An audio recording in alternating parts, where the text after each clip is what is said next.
저는 이 마을에서 평생을 살아왔습니다. 산에 둘러싸인 이곳은 계절이 바뀔 때마다 가장 먼저 색을 잇고 가장 늦게 잎을 떨구는 조용한 동네입니다. 사람들은 이 마을을 작고 고요하다고 말하지만 저에겐 이곳이 세상의 중심이었습니다. 그리고 그 중심엔 늘 교회가 있었습니다. 저희 교회는 아주 오래전부터 이 마을을 지켜왔습니다. 어르신들 말씀으로는 70년도 넘는 세월을 이곳에서 예배 드렸다고 하니 제 할아버지도 아버지도 그리고 저도 이곳에서 기도하며 자라난 셈입니다.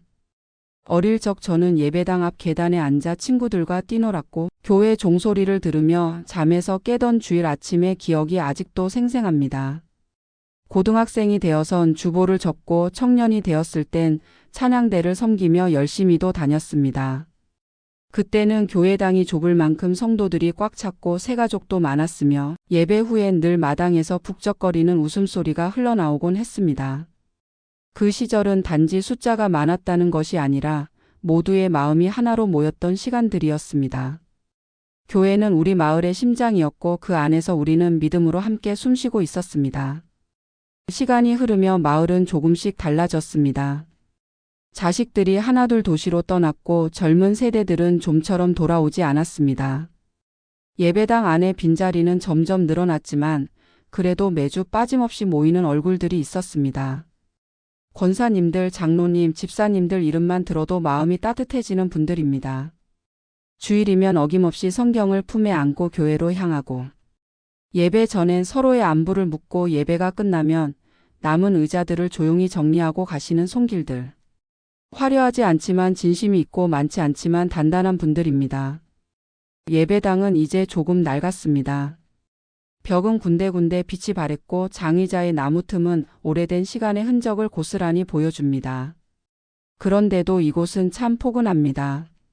햇살이 비칠 때마다 유리창 너머로 들어오는 빛이 강단을 감싸고 찬송을 부르면 나무 천장에서 울리는 맑은 울림이 마음을 차분하게 만듭니다. 저는 그 느낌이 너무 좋아 매주 같은 자리에 앉습니다. 비어있는 자리가 더 많아진 지금도 저는 이곳이 여전히 살아 숨쉬는 교회라고 믿습니다. 왜냐하면 여전히 기도하는 사람이 있고 여전히 말씀을 기다리는 영혼이 있기 때문입니다. 때로는 마음이 허전하기도 합니다. 과거에 북적이던 교회 모습이 그리울 때가 있습니다. 부활절이면 가득 달았던 색색의 꽃장식, 성탄절마다 함께 부르던 칸타타, 여름이면 들려오던 아이들의 웃음소리. 그 모든 것이 멀어진 것 같아 서운할 때도 있지요. 하지만 생각해보면 우리가 여전히 이 자리를 지키고 있다는 사실만으로도 하나님의 은혜입니다. 아무도 보지 않는 것 같아도 하나님은 우리를 보고 계시고 그분이 주시는 힘으로 오늘도 예배당 문을 엽니다. 이 마을의 삶은 단순합니다. 하루하루 똑같은 일이 반복되지만 그 안에 감사가 있고 기도가 있습니다. 새벽에 일어나 바치를 나서기 전 가끔 교회에 들러 조용히 앉아 눈을 감습니다. 예배당 안은 고요하고 때로는 바람 소리만이 천장을 스칩니다. 하지만 그 고요 속에서 저는 하나님의 음성을 듣습니다. 여기 있어줘서 고맙다. 그 한마디를 듣는 듯한 마음으로 저는 오늘도 교회로 향합니다. 교회가 가장 활기찼던 시기는 1980년대와 90년대였던 것 같습니다. 그때는 사람들이 많이 모였고 무엇보다 모두가 교회에 기대어 살았습니다. 혼사도 장례도 대소사는 전부 교회를 통해 함께 나눴습니다. 누가 아프다 하면 정교인이 함께 중보했고 수확철이 되면 예배당 한쪽에 박스째 놓인 감자며 고구마를 서로 나눴습니다. 믿음은 책 속이 아니라 삶 속에 녹아 있었고 예배는 형식이 아니라 숨쉬는 일이었습니다. 하지만 시간이 지나며 마을도 변했고 교회도 조용해졌습니다. 자식들은 도시로 나가고 일자리를 따라 떠나는 가정이 늘어나면서 점차 빈자리가 많아졌습니다. 한두 분씩 병환으로 또 연세 때문에 자리를 지키지 못하게 되었고 교회도 차츰 예전의 활기를 잃어갔습니다. 그래도 우리는 예배를 놓지 않았습니다. 모이는 수는 줄었지만 오히려 더 간절한 기도가 이어졌습니다.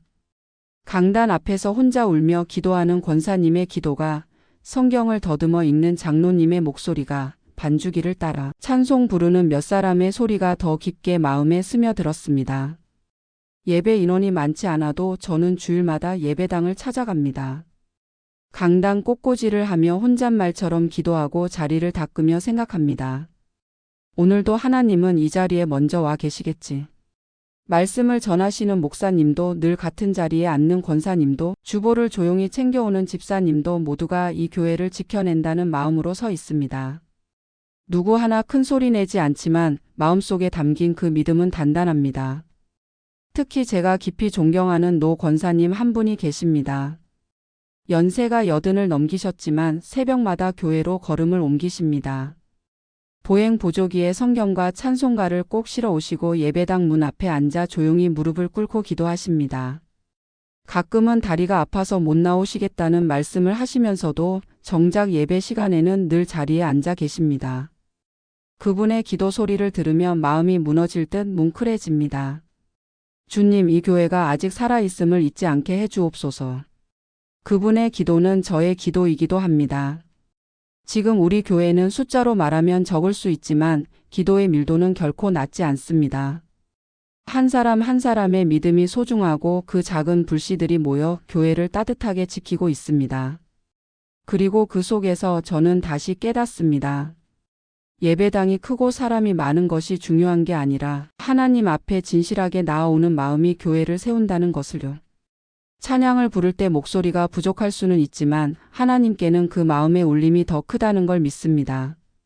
주일 아침 창문 사이로 햇살이 들어와 강단을 비출 때 저는 여전히 감사한 마음으로 이 교회를 바라봅니다. 한때 부흥했던 시절도 지금처럼 조용한 시간도 모두 하나님이 이 교회를 이끄신 흔적입니다. 저는 오늘도 이 자리를 지킵니다. 그리고 기도합니다. 하나님, 우리 교회가 사람의 힘으로 유지되는 것이 아니라 당신의 은혜로 오늘도 숨을 쉽니다. 비록 적은 수라도 우리가 드리는 이 예배를 받아주시고 다음 세대에게도 이 신앙의 등불이 이어지게 하소서. 지금은 조용하고 평화로운 마을로 보이지만 한때 이 마을은 눈에 보이지 않는 어둠에 깊이 잠겨 있었습니다. 젊은이들은 일찍 도시로 나가고 남은 이들 중 많은 이들이 밤이 되면 마을 한쪽에서 도박과 음주 유흥에 빠지곤 했습니다. 하루 종일 논밭에서 일한 뒤 남는 건 피곤한 몸과 텅 빈 마음뿐이었고 그 허기를 채우기 위해 사람들은 점점 교회가 아닌 술집을 찾았습니다. 그리고 그것은 어느새 마을의 풍경이 되어 버렸습니다. 저 역시 그 변화를 지켜보며 마음이 참 무거웠습니다. 교회는 점점 잊혀져 갔고 예배보다 술자리가 더 자연스러운 일이 되었으며 신앙은 조롱의 대상이 되기도 했습니다. 이 마을에서 김 장로님을 모르면 그건 마을 사람이 아니었습니다. 어릴 적부터 어른들은 그 어른은 그냥 부자 아니여 하나님 돈을 맡아 사는 사람이여라고 하셨고 실제로도 김 장로님은 늘 조용히 돕고 묵묵히 채워주셨습니다. 동네 학교가 어려울 땐 필요한 것들을 바꿔주셨고 노인회에서 경로잔치를 열면 후원금을 이름 없이 내놓으셨습니다. 교회에서도 장로님은 큰 소리 한 번 내지 않으셨지만 늘 모든 뒤치다꺼리를 책임지셨습니다. 그런데 그 장로님이 어느 날 교회 마당에서 마을 몇몇 어르신들과 나눈 대화를 저는 잊을 수가 없습니다.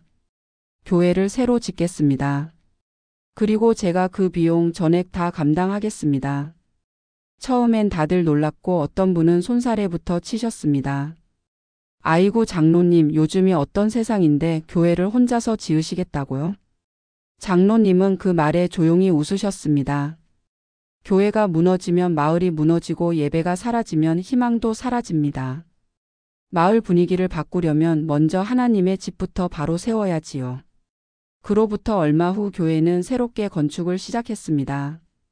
장로님은 도급계약도 견적 협상도 앞장서서 하셨고 공사장 인부들 식사까지 챙기며 그 과정을 진두지휘하셨습니다. 공사가 시작되자 마을도 바뀌기 시작했습니다. 저는 새벽마다 새로 올라가는 벽돌을 바라보며 기도했습니다. 하나님, 저 벽돌 하나하나가 기도의 응답임을 압니다. 장로님 한 분의 순종으로 우리 마을이 다시 복음을 품게 하여 주옵소서. 교회가 점점 형태를 갖춰가면서 마을의 중심도 다시 예배당으로 옮겨가기 시작했습니다. 그동안 멀찍이 교회를 피해 다니던 몇몇 분들이 공사 막바지 즈음엔 헌당 예배는 나도 가야지라고 말하는 것을 들었을 때 저는 마음 깊이 울컥했습니다. 건축이 거의 마무리된 어느 날 장로님은 아무도 없는 예배당 한가운데 서 계셨습니다. 빈 강단을 바라보며 두 손을 모으고 계셨는데 그 모습이 마치 성경 속 느헤미야처럼 보였습니다. 무너진 성벽을 다시 세운 지도자. 기도로 시작해서 기도로 마무리하는 사람. 그날 저는 마음속으로 다짐했습니다. 이제는 우리 차례입니다. 장로님이 길을 열어주셨다면 우리는 이 길 위에서 다시 복음으로 살겠습니다. 교회가 새로 지어진 후 가장 먼저 달라진 것은 교회 성도들의 눈빛이었습니다. 예배당을 바라보는 눈길이 더 간절했고 기도 소리가 더 깊어졌습니다. 장로님께서 아무 말 없이 홀로 건축비 전액을 감당하고 자재 하나, 벽돌 하나에까지 정성을 쏟는 모습을 옆에서 지켜본 우리는 이 교회가 내 교회라는 마음을 처음으로 진심으로 품게 되었습니다. 그 전에는 주일에 겨우 시간을 맞춰 예배당에 앉아 있다가 조용히 돌아가던 이들이 이제는 누가 시키지 않아도 먼저 와서 예배를 준비하고 청소하고 아이들 의자를 가지런히 놓습니다. 변화는 그렇게 조용히 그러나 분명히 시작되었습니다. 교회는 단지 건물이 아니라 한 사람의 사랑과 헌신이 고스란히 담긴 공동체라는 것을 우리는 매주 예배를 드릴 때마다 깨닫게 되었습니다. 김 장로님께서 새벽마다 교회를 한 바퀴 돌며 기도하시는 모습을 보고 어떤 권사님은 자신도 하루를 기도로 시작하겠다며 새벽 예배를 자청했습니다. 그 뒤를 따라 1명, 2명 기도의 자리에 앉는 사람들이 늘어났고 이제는 매일 새벽마다 예배당 안에 은은한 찬양과 기도 소리가 울려 퍼집니다. 김 장로님은 마을의 유지였습니다. 하지만 그분이 우리 마을을 변화시킨 것은 권위도 재산도 아니었습니다. 단지 주님을 향한 순전한 사랑이었습니다. 한때는 이 마을에도 시끄러운 유흥 문화가 자리 잡고 있었습니다. 밤마다 고성이 오가고 누군가는 술에 취해 마을길을 휘청거리기도 했습니다. 하지만 장로님께서 교회를 새롭게 세우시며 가장 먼저 외친 말은 우리 아이들에게 부끄럽지 않은 마을을 만들어 줍시다 였습니다. 그 말 한마디에 마을 어르신들이 먼저 음주 모임을 줄이기 시작했고 예전엔 싸움이 나던 도박판이 서서히 사라지고 있었습니다. 장로님은 말하지 않으셨습니다. 대신 묵묵히 보여주셨습니다. 무너져가던 마을이 다시 살아나는 모습을, 믿음 하나로 기도 하나로 다시 세워지는 공동체의 힘을, 이제는 외지에서 찾아오는 방문객들도 이곳을 신앙의 마을이라 부릅니다. 교회에 들어서면 벽돌 하나하나에 깃든 눈물의 흔적이 느껴진다고 말합니다. 주일마다 꽉 찬 예배당에서 함께 부르는 찬송가는 더 이상 시골의 한 예배당 소리가 아니라 이 땅의 교회를 향한 한 장로님의 간절한 기도가 울려 퍼지는 듯합니다. 그리고 그 변화는 지금도 진행 중입니다. 교회는 여전히 완성되어 가는 중입니다. 사람의 손으로는 이미 다 지었지만 하나님께서 세워가시는 공동체는 오늘도 기도와 눈물 그리고 조용한 순종 위에 조금씩 더 자라나고 있습니다. 이제는 확신합니다. 이 교회는 다시는 무너지지 않을 것입니다. 왜냐하면 이 교회는 사랑으로 세워졌고 그 사랑은 또 다른 사랑을 낳고 있기 때문입니다. 오늘도 예배당 문을 열며 저는 속삭입니다. 하나님, 이 작은 교회를 통해 마을이 살아나고 사람들이 주님을 만나고 있습니다. 이 모든 것이 주님의 은혜입니다. 감사합니다. 그리고 그 기도에 조용히 아멘으로 화답하는 성도들의 숨결이 예배당 가득 울리고 있습니다.